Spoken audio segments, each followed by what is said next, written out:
About choice, I was asking myself about your characters. Maybe it may be related to your own experience. Um, do you believe in something like ever having the choice, the possibility of the opportunity of a choice instead of, I don't know, feeling ourselves ruled by destiny or something like that?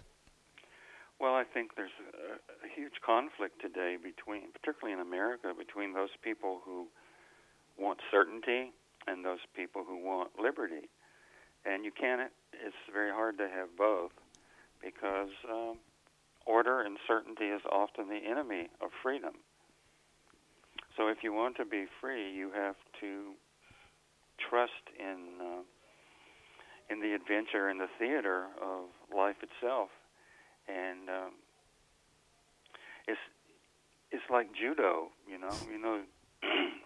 When in judo or karate, instead of fighting your opponent, you use your opponent's energy and go along with it, and that gives you victory. Is that why Will Withers, the main character of your last book, is contradiction in itself? Well, I was very interested in writing something about the contradictory nature of reality. Certainty is largely a myth. There's very little certainty in life, and there's very little security in life. And instead of worrying about that all the time, instead of letting that make you depressed or anxious, you can learn to live with it in a very harmonious way so that it becomes a kind of dance. You connected fantasy and humor, sense of humor.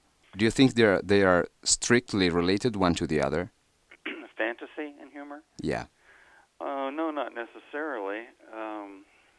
What I do in my work is try to combine fantasy, what we call fantasy, and humor, and spirituality, and sexuality, and poetry in mixtures that have not been seen before in literature. But humor is extremely important to everything. I have come to firmly believe that there is no wisdom without humor. Humor is both a form of wisdom and a means of survival. And about that, I read that in when exactly? Maybe it was 1963. You had your first LSD experience. Yes, And July 19th. sorry? July 19th, All right. 1963. All right. I never forget that day. How was it like? Well, it changed my life. It was such a rewarding experience. It was the one day of my life. If I could live over any one day of my life, I could save just one day, that would be the day that I would choose, because it changed everything for me. What did you see? What did you experience? If I'm not indiscreet. No, the most dramatic part of the experience was when I was looking at a flower that in America we call the daisy. I think in Italian it's Margherita. marguerites. Yeah. And the crown of the daisy is a perfect logarithmic spiral. So I began looking at the spiral with my eyes, let my eyes follow this helix, this spiral all the way around, because things move very slowly. Time has a different feeling when you're under the psychedelic influence. So my eyes moved around the spiral of the daisy until at one point, when it got into the very center, I actually went inside of the daisy. My mind went inside of the daisy. And I don't like to tell people about that because it makes me sound like a complete lunatic. It sounds crazy, but it was actually true, and it was completely rational, completely logical, completely concrete. But what I learned from that, well, what I discovered when I was relating to this flower is that every flower in the field has an identity that is just as strong as my own.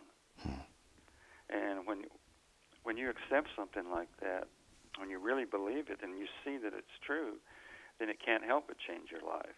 You get new respect for not just for flowers, but trees and animals and birds and all of life, and even inanimate objects.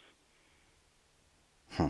I was talking about that with Raymond Zarek from The Doors a couple of months ago. We were talking about Allen Ginsberg and Timothy Leary and all the Beat Generation writing and everything. And Manzarek told me that, in his own opinion, now the only thing is changed is that the doors of perception are not open anymore by drugs or by LSD or whatever, but by music, in his own opinion. What do you think about that? Well, I think that music and poetry and painting and sometimes films and sometimes even novels can open the doors of perception. But there is a qualitative and quantitative difference between what you perceive under the impetus of art and what you perceive under the impetus of a psychedelic. You really can't compare them.